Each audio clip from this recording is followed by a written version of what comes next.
Hey, I'm Clay and welcome to my workshop. Today I'm going to tackle a project that's been on my bucket list for a while now. A hoverboard just like the one from Back to the Future Part 2.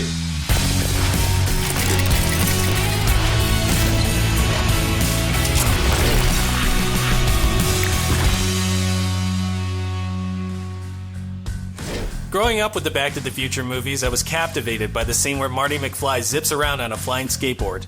Although hoverboards weren't real, I always dreamed of having one of my own. And now, with 3D printing technology, that dream is finally within grasp. Before we begin, don't forget to like, subscribe, and hit that notification bell. There are tons of 3D models out there for hoverboards. For this project, I opted to create my own model from scratch using dimensions and reference photos of the original prop. After modeling the hoverboard in Blender, I cut the design into manageable parts and sent them off to my 3D printer. Given the size and shape of the hoverboard, I chose PETG filament for its durability and heat resistance.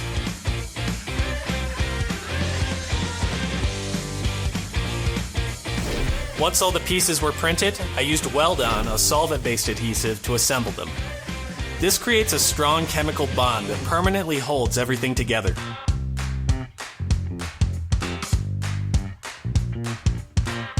To reinforce the board, I inserted 3D printed pegs between the main joints. With Weld-On, you have to act fast. It evaporates quickly. Next, I smoothed out the surface by sanding down the print lines.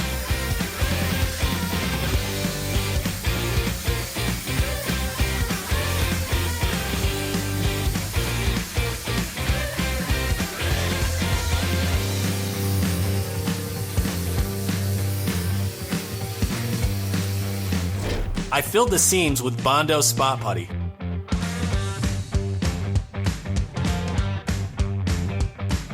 I also used spot putty thinned with alcohol to fill in the print lines.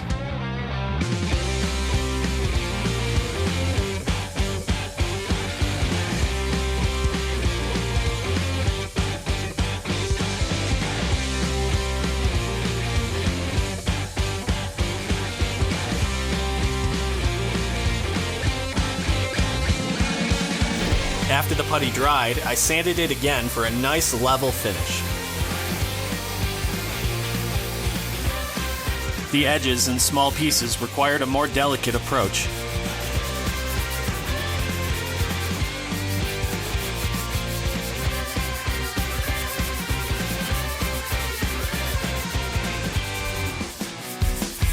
I then applied several coats of filler primer, sanding between each layer.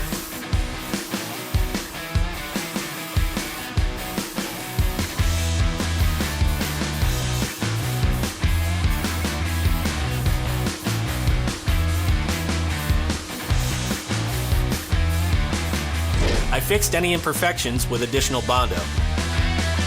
It was crucial to get this step right, as the final coat had to be flawless.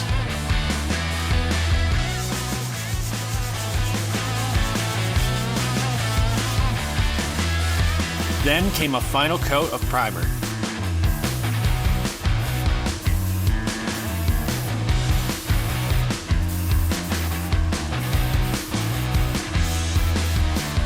When the primer was perfect, I sanded everything with 1000 grit sandpaper. This is key to achieving a glass-like finish when applying the glossy color coat. If you've done body work on cars, you're probably familiar with this process.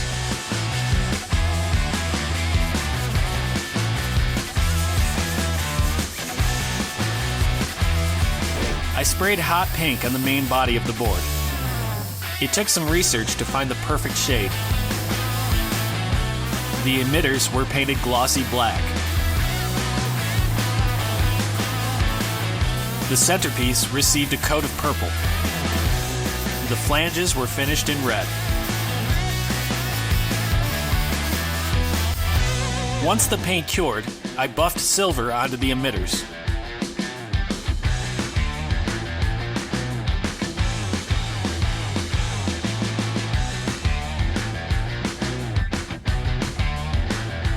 For the decals, I found a holographic material called honeycomb lenticular.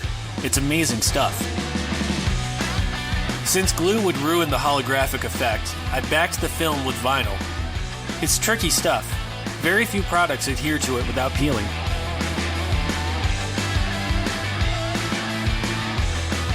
I created the rest of the decals with adhesive vinyl. Bubbles were carefully pressed out. I cut, trimmed, and layered everything just as it was in the movie.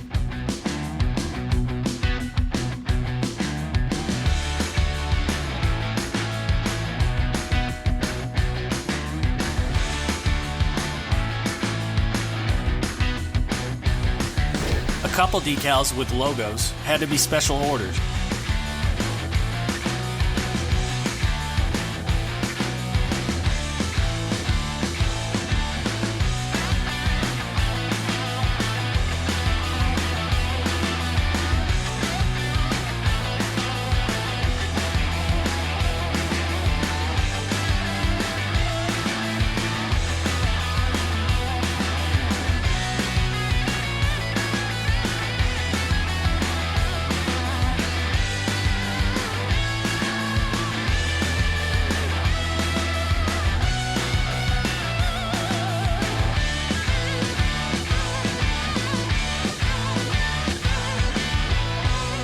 After that, I backed them with 3M adhesive sheets.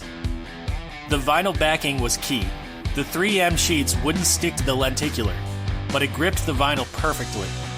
The vinyl acted as a tie layer between the two materials.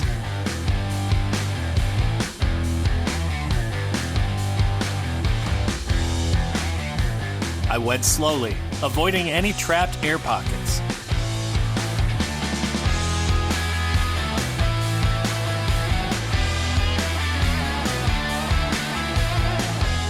Then I repeated the process on the other side. Next, I started backing some leftover film with vinyl. I cut it into strips and applied it to the 3M.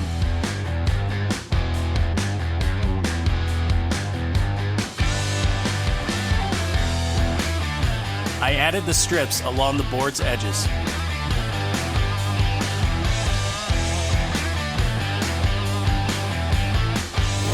Then, I glued Velcro to the top.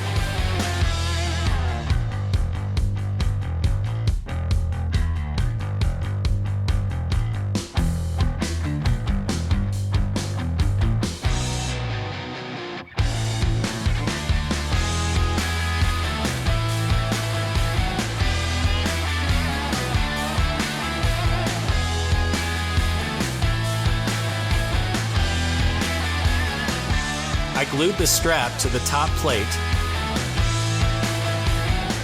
and attached it to the board with epoxy.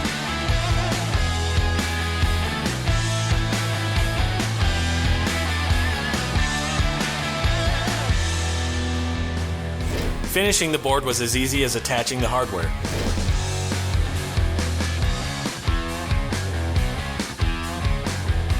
The flanges were secured with black screws, matching the ones from the movie.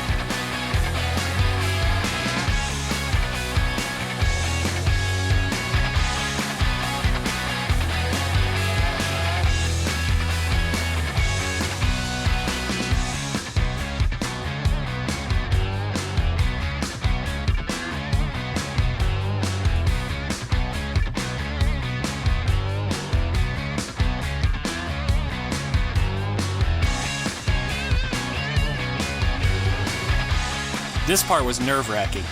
I didn't want to crack the board and ruin all my hard work. Fortunately, it all turned out fine.